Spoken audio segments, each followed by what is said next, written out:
Hey everyone, thank you so much for joining this next session on the Global Partnership Day.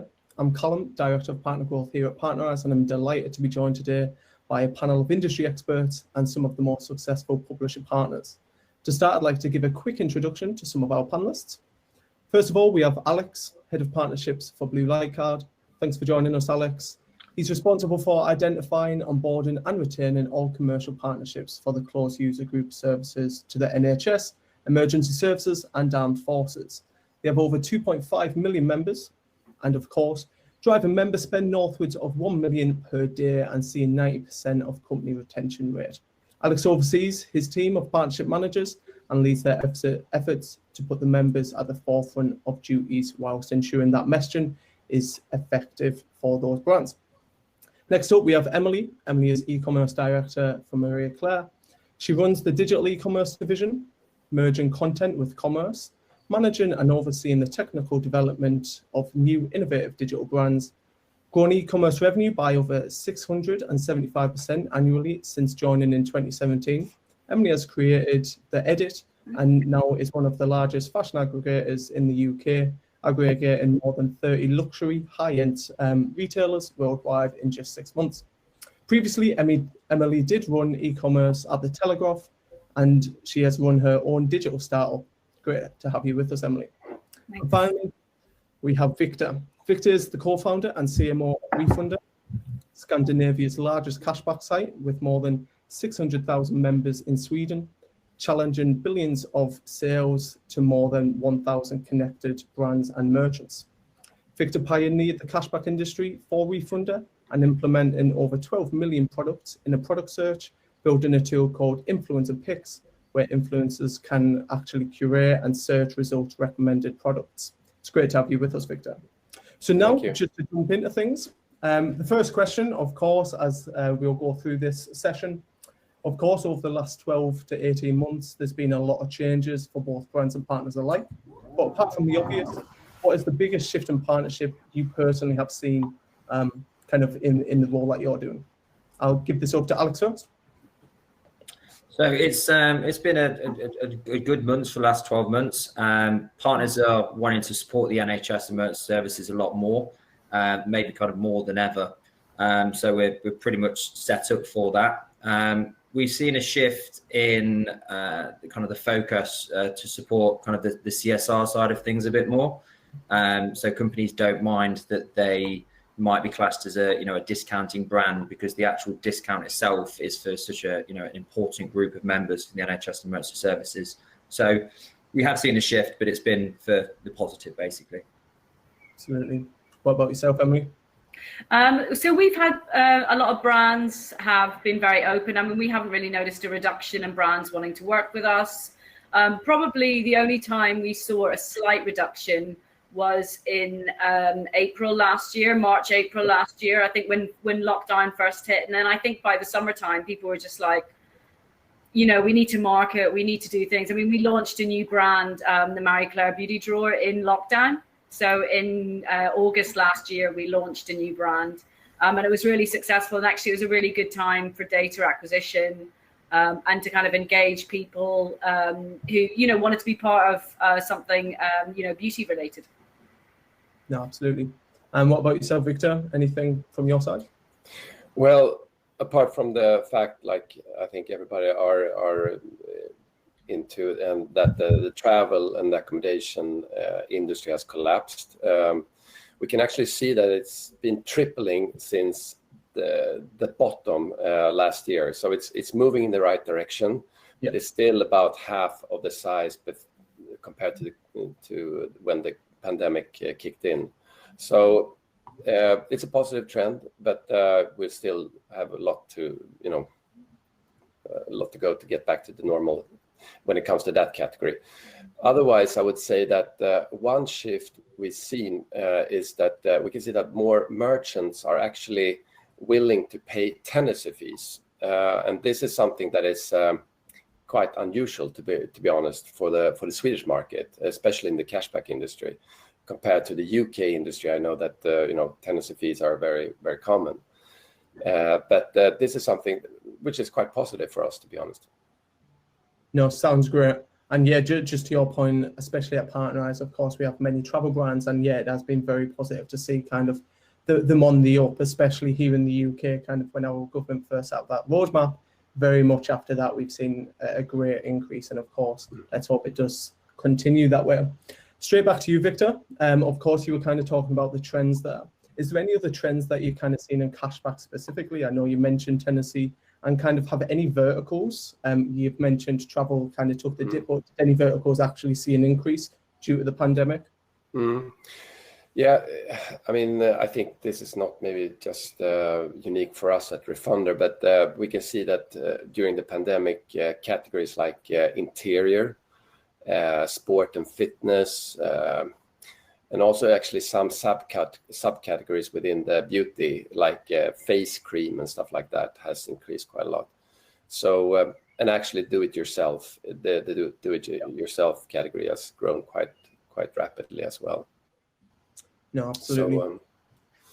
So, and actually something that we've seen, we own another brand as well called the Best in Test, which is a test site. And we can see that the very popular search now is mosquito killer. I actually bought one myself yesterday. No, brilliant. And of course, Refunder is in multiple markets. Have you kind of seen differences in the markets that you're in, or has it been relatively similar in terms of the impact caused? Pretty similar, but we also run operation in Poland, and the Polish market has actually not taken as big hit as in Sweden for the categories we know that, like the travel categories, etc. But of course, we can see that in general the Polish market is increasing quite well actually. No, brilliant. So next question for all of us. Have you actually kind of used technology through this time to really enable you to grow further? And if so, how? We'll go to Emily first.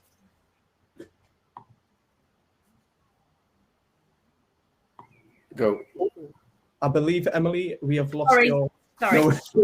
sorry about that. So we're always using technology to kind of grow what we do. I mean, with the Marie Claire edit, we've automated, thousands of shopping URLs. That means, the editorial team don't have to update them on a daily basis. And it allows us to reach new and interesting sort of like shopping categories and customers through that avenue as well. So I think in terms of technology, I've always believed in, the importance of utilizing technology. And we've also started, testing out data overlays as well as part of the Marie Claire edit, which we're going live in the next few weeks as well. So yeah, that's Brilliant. What about yourself, Alex? Yeah, I mean, we've kind of, our in-house tech has evolved, which has enabled us to kind of have a data-led approach.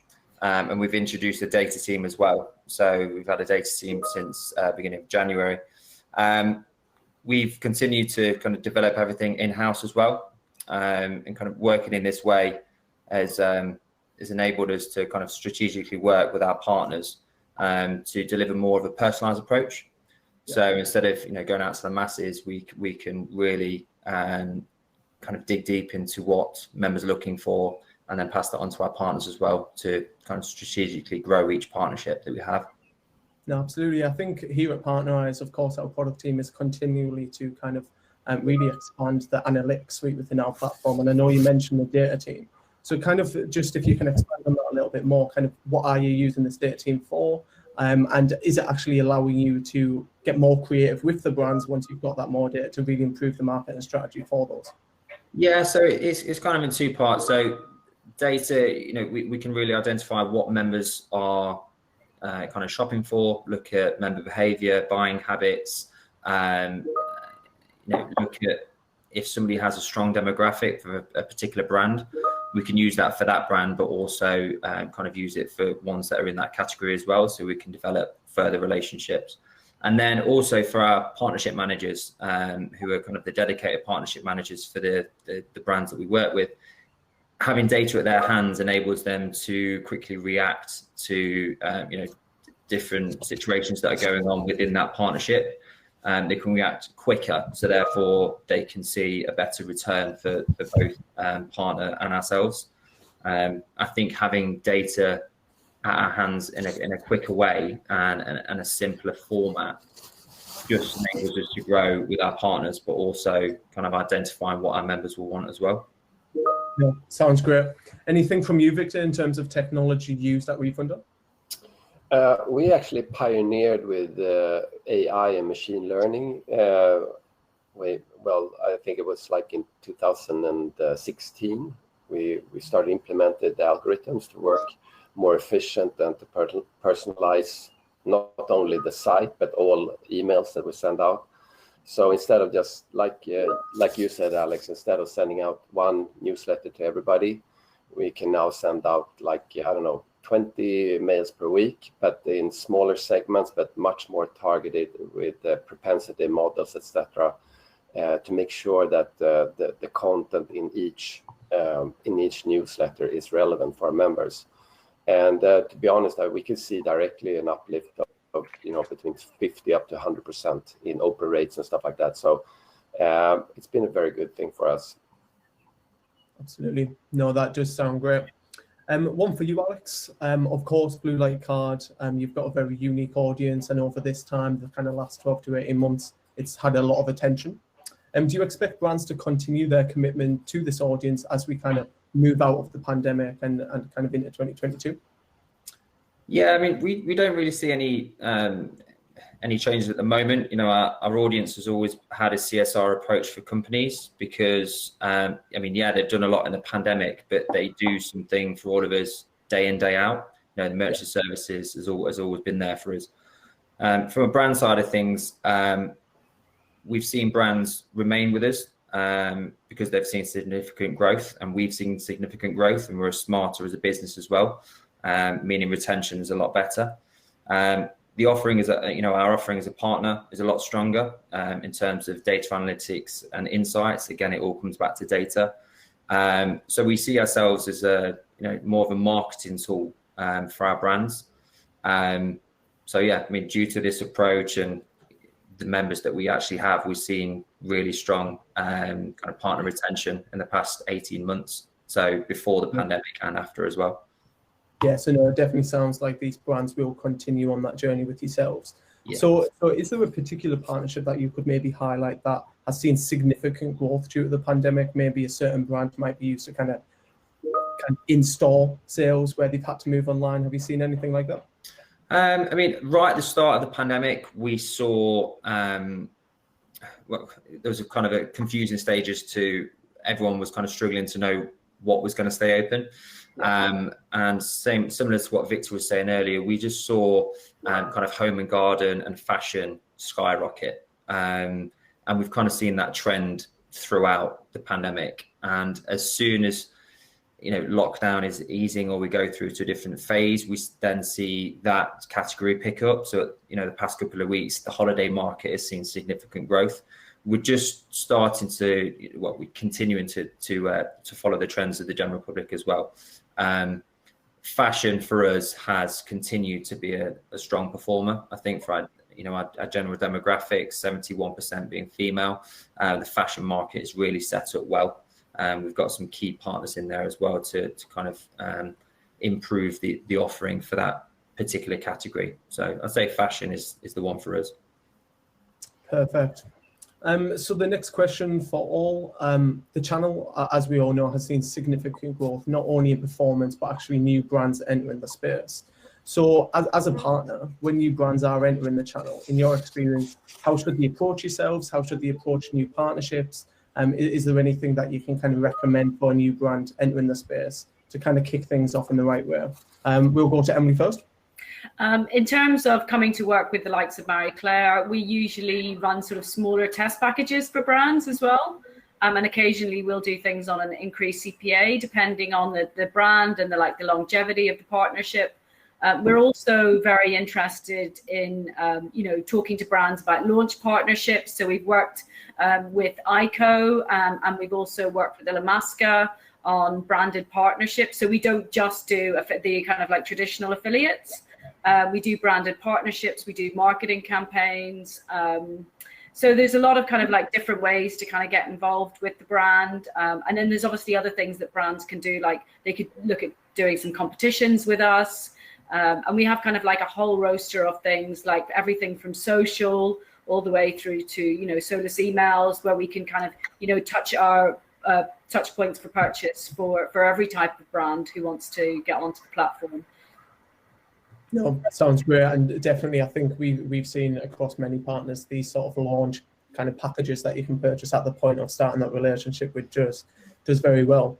Victor, what about yourself at Refunder? Well, as I said initially, we can see that more and more merchants actually are open for different kind of tenancy packages.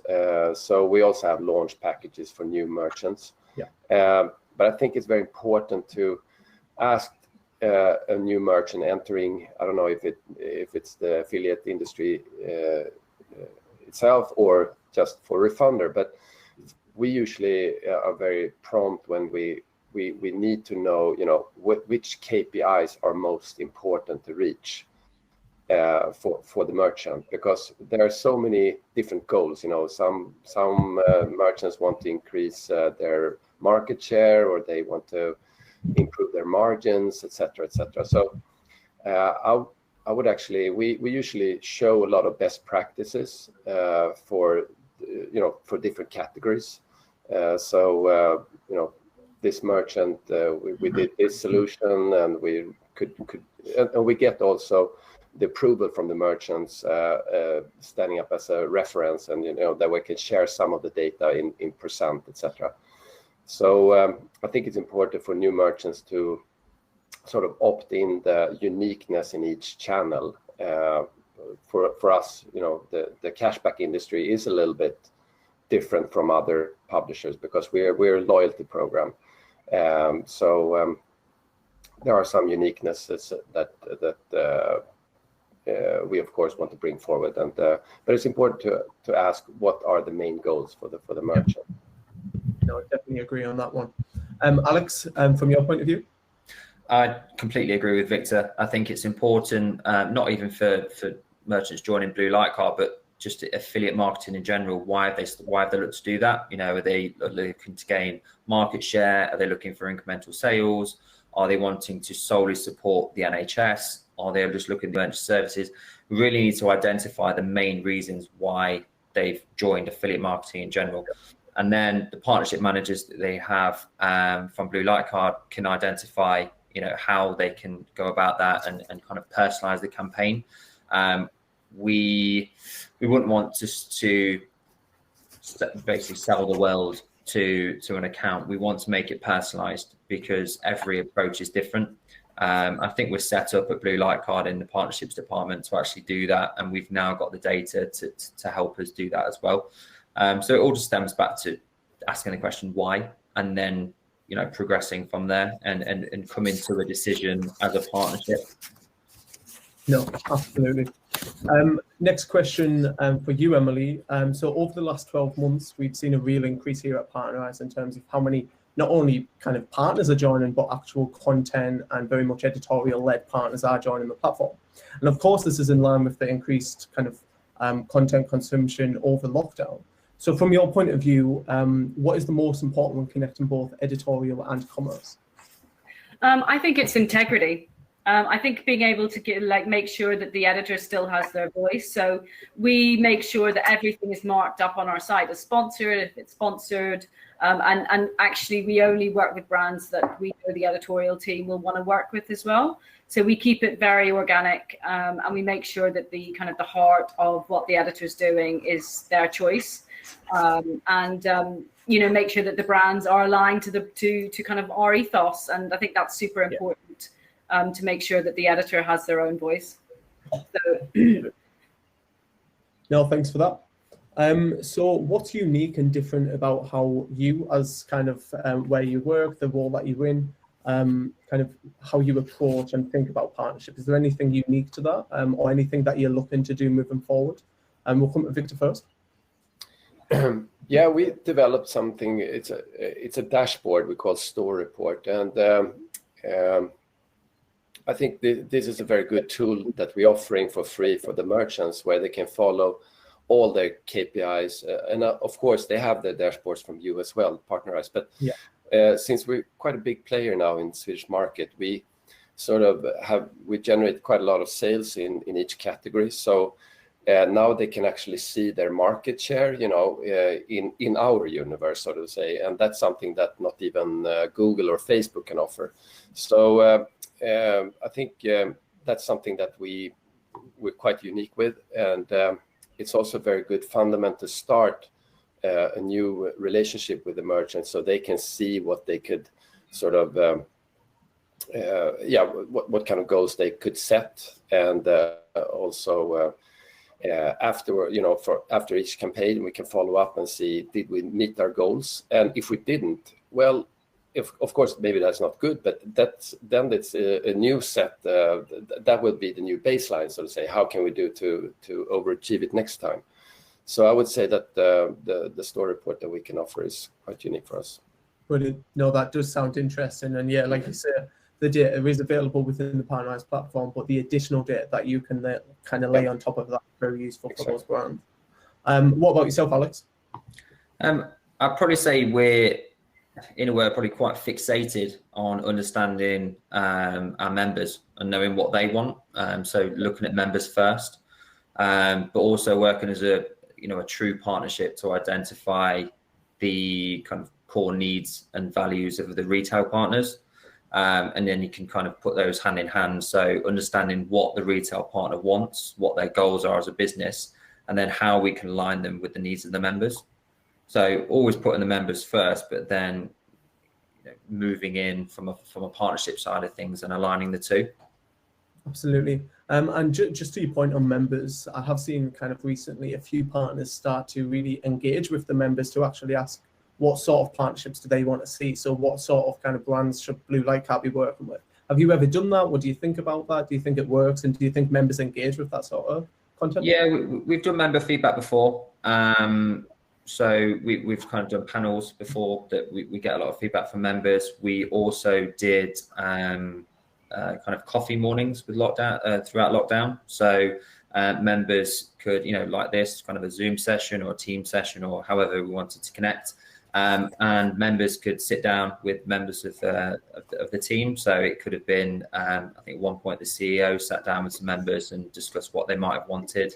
We had somebody from tech to talk through what members might have wanted from kind of website and mobile apps.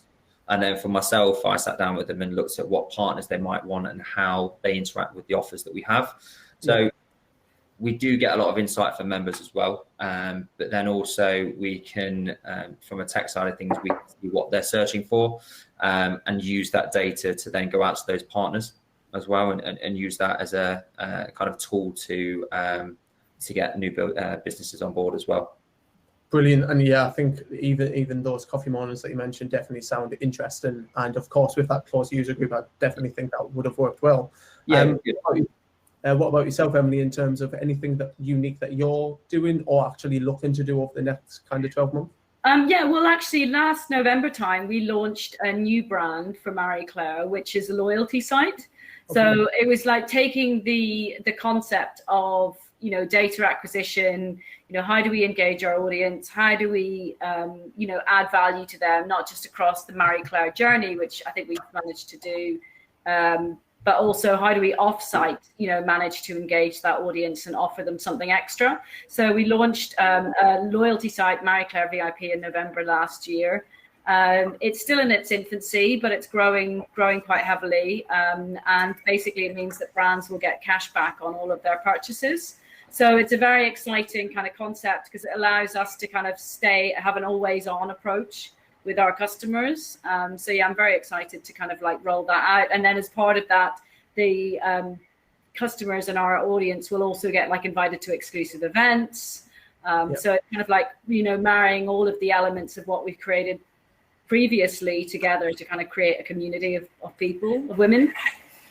No, absolutely. Sounds brilliant. And yeah, it probably is going to be one of those that takes off very well. I think just kind of a separate question to this one. Of course, as kind of shops have started to open back up, especially here in the UK, do you think brands actually need to also get more innovative in terms of how we're kind of looking at in-store purchases and kind of down that route? And is there anything that you as individuals can offer those brands? Anyone feel free to jump in on this one? I was just going to say that is literally on my roadmap, Callum. I definitely want to do that because it would be great to marry that like online experience. We do that in some instances in Marie Claire. So we will offer people, say, for example, if they do a sampling campaign, if a brand does a sampling campaign, you know, brands, people can go in and they can sample the products in store as well, or they can have a tutorial. So that is something that we've kind of, we're very much kind of very mindful of in our sort of strategy. Brilliant. So the next question, of course, we've kind of mentioned it in just before in terms of actually brands letting the partner know the KPIs and kind of the targets that they're looking for. But very much interested to hear, as a partner, do you actually let the brand know kind of your growth goals, how they can be involved in that? Do you kind of communicate that to the brand? Alex, on this one? I mean, we have our kind of normal growth goals, as you can imagine, kind of member growth, member spend, new company acquisition, for example. We work with the retail partners on kind of an individual basis. So the dedicated account manager to understand their growth goals alongside the data team. You know, communicating our growth goals, it's not really, which we actually say to our business, to the companies as well, it's not about growing a large business, it's growing a smart business. So anything that's communicated to our partners is always kind of a tech or data led, and just kind of communicating that we want to become smarter as a business, which in turn is kind of music to their ears, because that's how they want a publisher to be as well. Absolutely. Victor, of course, you've mentioned kind of you've definitely became one of the big players in the Scandinavian market. Have you actually kind of worked with these retailers and explained your growth goals in order to get to that, or kind of how has that been for you? Well, we've been, in a way, we've been quite good at communicating our goals because we, as one of the few publishers, actually, I would say in Europe, we invest a lot of money in offline marketing as well, you know, like TV ads, etc. And in those ads, we also sometimes communicate that now we're 500,000 members, now we're 600,000 members. Join in, become a smart shopper yourself. So in that way, sort of, we communicate our goals, and our goal is to reach at least 1 million members in Sweden, which is approximately 10% of the whole population, and that might sound quite steep goal, but if you look at the UK industry, I think about 1/10 of all UK citizens are a member of a cashback site, so it's not impossible, I think. Yeah, no, absolutely. And yeah, I definitely think you'll be able to get there. But no, very, very good to see that you are doing that offline advertising. I know quite a few partners here in the UK do the same. And of course, in the other markets that Partnerize are live in. Emily, what about yourself? Kind of, do you communicate those goals to the brands? Sorry, can you repeat the question? Sorry, absolutely. So do you actually communicate your growth goals for the business to the brands that you're working with? And do you work with those brands to ultimately achieve some of those? Yeah, definitely. I mean, we are about to, I can't really go into too much detail because I haven't come to press yet, but we're about to launch something new on the Marie Claire edit. And we actually did launch Marie Claire, I can talk about this. We did launch Marie Claire with Net-a-Porter for beauty. So they were very much aware for months before beauty went live on the Marie Claire edit that they were going to be the partner, and we had all the design all agreed. So, and then now we're doing it with another brand. So yeah, we definitely, our core brands, they're definitely very much aligned with what we're doing, and they know what we're doing. So yeah. Brilliant. So of course, when kind of working with those brands, and we've kind of spoke about goals, but how do you communicate the strengths and kind of successes that you're seeing ultimately to maybe get more buy-in from that particular brand, as we've mentioned previously, kind of get them to start kind of purchasing Tennessee packages and things like that? We'll come to you first, Alex. Sorry, again, that just cut out. Can you just repeat that? Sorry. Yeah, of course. So kind of when working with brands, how do you communicate the strengths and successes of Blue Light Card with these brands to actually enable them to buy in further, maybe purchase tenancy packages and things like that? So it's back to data. So the in-house data team kind of can help to provide kind of useful insights to retail partners in order for them to understand their kind of ROI as well. We can then provide them with kind of analysis and discuss as a partnership how we can use this to grow the partnership further, whether that be, you know, personalized campaigns, whether that be further tenancy, whether it be, you know, approach in-store opportunities with our vetted blue light card. It really comes back to understanding what the retailer wants and then explaining how our, you know, tech-led approach can help them progress. No, absolutely. Victor, anything from your side in terms of that? Well, I think, like Alex said, for us it's important to create business cases after each successful campaign that we've done, and actually we really ask after each campaign that has been successful, we ask if we can get a reference from the merchant, and then we sort of put together a white paper that we send out to the affiliate network so they can communicate to others, you know, like best practices and stuff like that. So that's sort of how we work with that. 100%, and I think even from the Partnerize side, when I'm kind of speaking with new brands joining the platform or really pushing partner opportunities, a case study always wins. Kind of if they can see the performance that you have generated for other brands, especially if they're similar to themselves, they are very much bought into that, which, yeah, no, it is great. And of course, we see that. Emily, anything from your side in terms of actually pushing brands to buy in more to yourself? Well, we've been quite lucky because I think with the because we got so many different things, like we've got the Marie Claire main content site, we've got the edit, we've got beauty sampling, we've got VIP, and we've got vouchers. So there's kind of like a real range of things that people can kind of get involved with. Obviously, we've got all of our data and the kind of what we kind of like expect from an ROI, but we really try and go like over and beyond for the clients that we work with, and then that leads to a lot of repeat purchase and people coming back to you know, to us time and time again to spend money with us. No, absolutely. Sounds great. So of course, for all of you here, you are working with some of the biggest brands kind of globally here in the UK or the individual markets that you're live in. How do you actually kind of continue to innovate with those brands to actually continually to see an improvement in performance? Or is it once they've hit a level, there's nowhere else to go? What's kind of your view on that, Emily? So I've got some other exciting news to share. I've actually taken on Marie Claire USA. Brilliant. So I am launching the Marie Claire edit in the US. So yes, that's a very exciting, and obviously all the other kind of initiatives that we have as well will sort of follow suit, the beauty drawer. So it's very exciting that I've had the opportunity to do that. But I think for me, we don't want to scale anymore. We just want to get really, really, really, really good at what we're doing. So for me, a lot of what we do at the moment is very much optimization, technical development, a lot on the VIP. The Marie Claire edit is just a constant technical development, but that will be amazing to get that into America. So it's kind of like I've had a bit of an exciting opportunity to bring all of my brands to the States. No, to be honest, I'm sure there's a lot of US brands listening to this, very much excited about that one. So yeah, no, looking forward to that.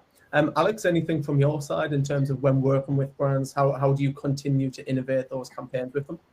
Yeah, I mean, I'll probably say as a business, we don't like to stand still when kind of continuing to improve our platform. So a lot of it is influenced by our marketing department and our data department. So it means we can kind of push offerings to our members in segmented ways and not just pushing out to the masses. Therefore, your conversion will be higher and the engagement will be a lot better because you're kind of pushing out to members that you know are interested in that product.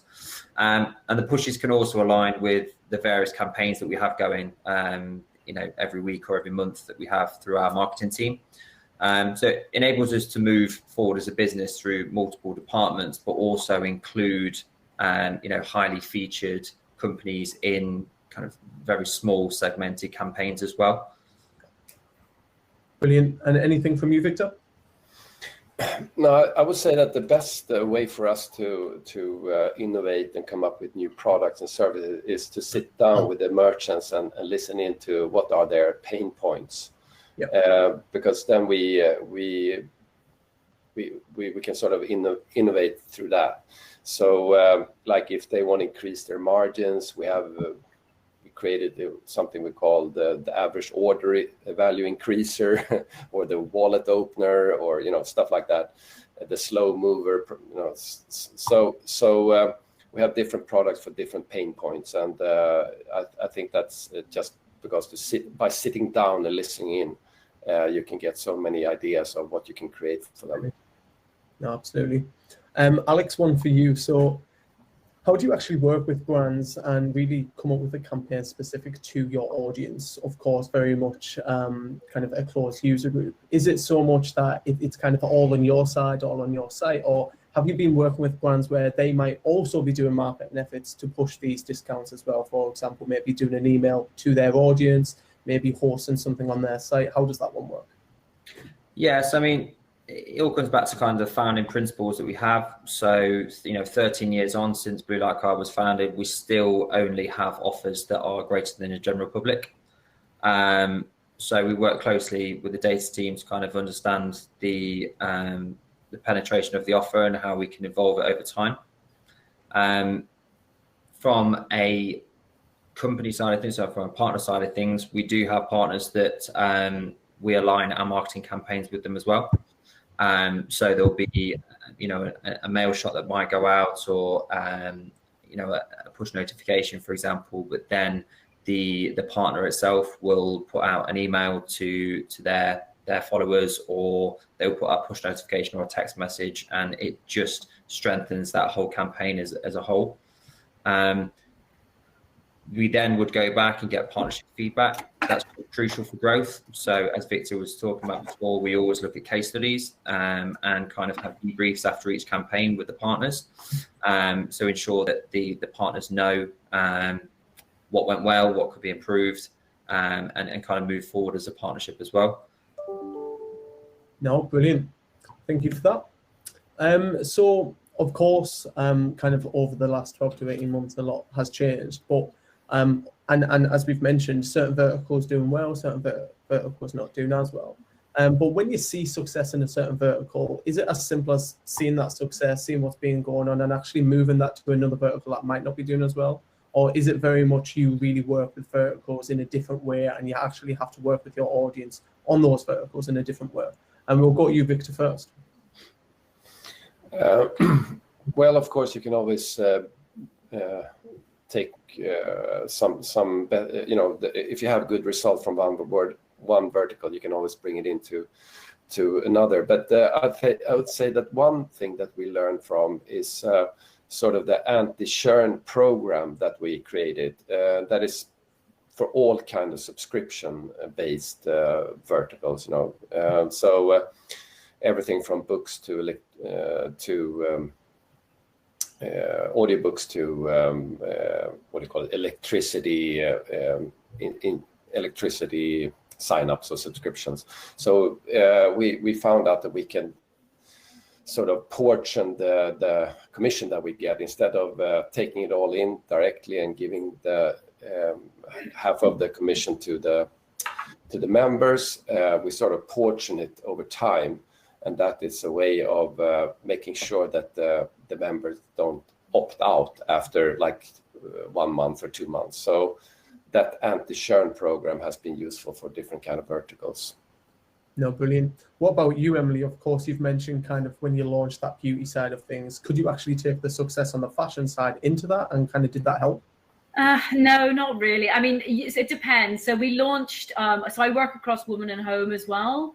So we took the beauty drawer concept, but we made it for an older sort of ageless audience. Yeah. And we followed the same launch plan, and that was really successful. We were able to kind of translate between different brands, but within the same sector to make it successful. And it had a very similar result to the beauty drawer when it launched. We had like over 15,000 members in the first 3 days. But I think when you go across brands, I think it's a real no. I think it depends what it is. I think if it's a lifestyle brand, then you can probably get away with quite a lot of similarities between, you know, like fashion, beauty, and homeware. But if you're looking at the difference between fashion and tech, that's a completely different ballgame. Absolutely. So a question for both Alex and Emily on this one. So is partnership evolving differently in the UK to maybe other places you're aware of? Or do you actually think we still have a long way to go here in the UK and there's certain aspects of the channel that we still need to evolve? What about you, Alex? I mean, we are only UK based, so tough one to answer really. Yeah, let's say we just work with partners across the UK. Do you think that there's kind of anything in terms of how you work with networks here in the UK or kind of other relationships that really we need to do some work on kind of moving forward to make the channel as good as it can be? I think, I mean, from working with you guys and working with all the other networks that we have, we do see, obviously the past 12, 18 months, we do see significant improvement anyway. I think from Partnerize, the panel is great. The data that we get back has enabled us to move forward as a business and get smarter. There's always improvements with everything. We always want to strive forward, and you could take that practices from, you know, what we're learning in the UK across these if need be. But no, I think the way that we work with the networks themselves, it's just we want to work smarter, and the data that you are giving back to us is enabling us to do that. Brilliant. And what about you, Emily? Of course, you've kind of mentioned that you're about to go live in the US. I was going to say, ask me again in 12 months' time, and I'll tell you. But I think it is. I mean, we've started doing some work in the States already, and it's pretty similar. I think you know, you've just got to think 5 times bigger when you go into the States, which, you know, is great. Absolutely, no, absolutely. And Victor, of course, very much kind of in your markets, have you also seen the kind of channel grow maybe the last 18 months? And is there anything that you still think needs to happen in order for the channel to grow further? But the channel war?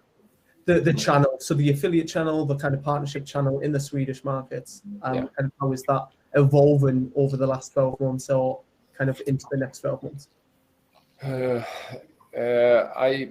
Well, we see that the cashback industry is growing, which is good.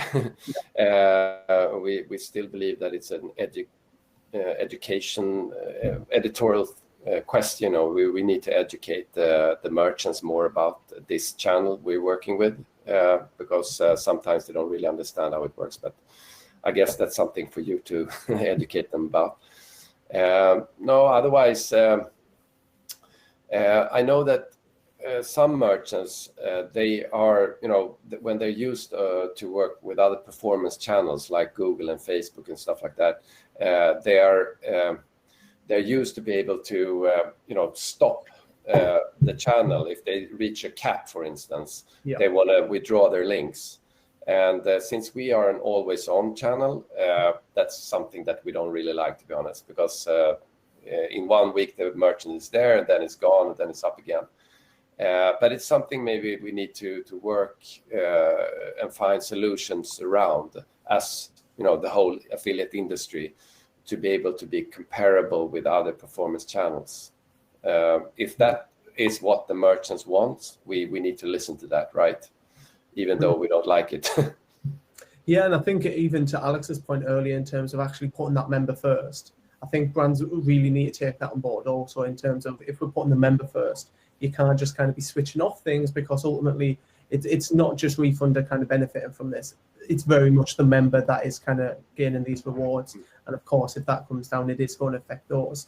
So yeah, no, very much very important for the partner to put the member first, but also I think that the brand themselves need to think about your audience and how they engage with yourselves. But it's an interesting question about the budgets. We're actually going to conduct a big survey about the affiliate industry now in Sweden, together with the IAB, and I think you did that survey in UK as well. But it is interesting, you know, how the merchants work, and you could sort of believe that as long as the return on investment is higher than what you pay, I think there would be an infinity budget, right? But that's not how most merchants work. So if they get out, they invest 1 crown and they get out 1.5, you believe that they could just invest all their marketing budget in this channel. But that's not how it works, because most merchants have fixed budgets for each channel, for branding, etc. So that's something maybe a challenge that the whole industry is sort of need to find solutions around. How can we make sure that they allocate more budget to this channel? No, absolutely. I mean, previous to Partnerize, I worked at an agency and definitely came up against the same sort of battles when speaking with brands, in terms of once you hit a certain threshold, they didn't see past that, because, as you say, kind of when the marketing budget set, it is normally set at a certain level. So yeah, definitely one force to kind of move forward with. So very much coming to the last question, and I think this is a great one to end on. So if you could give one piece of advice on achieving success from a partner to an advertiser, so from your point of view, what would that be? We'll come to you first, Emily. Oh, do you know, the biggest bugbear I have is brands that don't have a good affiliate feed.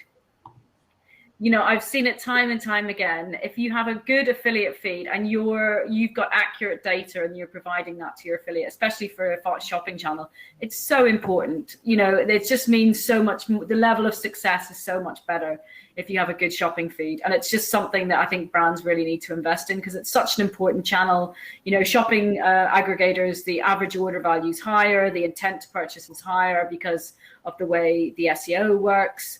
And it's just something brands don't get, and it just drives me a bit nuts.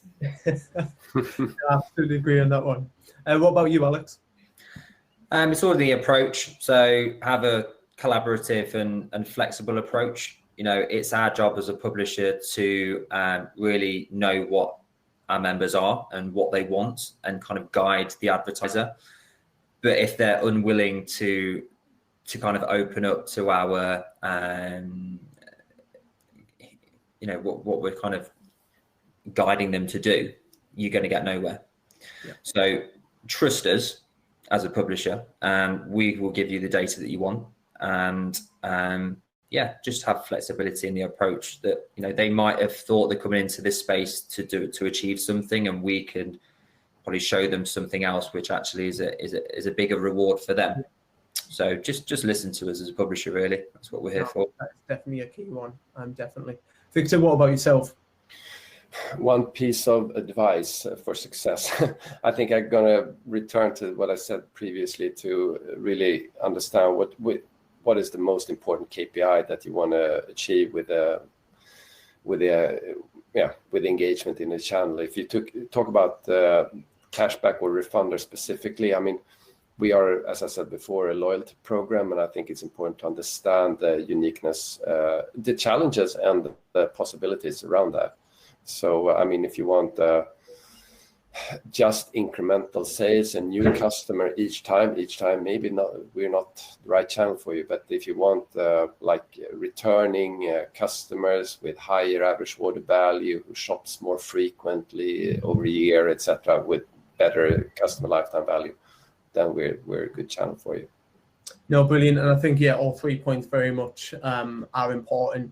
And Victor and Alex, yours is almost similar in the sense, know what you want, but also be open to kind of taking it a little bit differently and letting us kind of lead the way in terms of bringing you more success than you would have probably thought anyway. So no, thank you so much for joining us on this session. It's been great to chat. And of course, very much excited to kind of continue working with yourselves moving forward. And I'm sure a lot of brands watching this will be very eager to start working with you, if not already. So thanks so much for watching. Stay tuned for more great sessions coming up very shortly. Have a good one. See you later. Bye. Thank you. Thank you. Bye.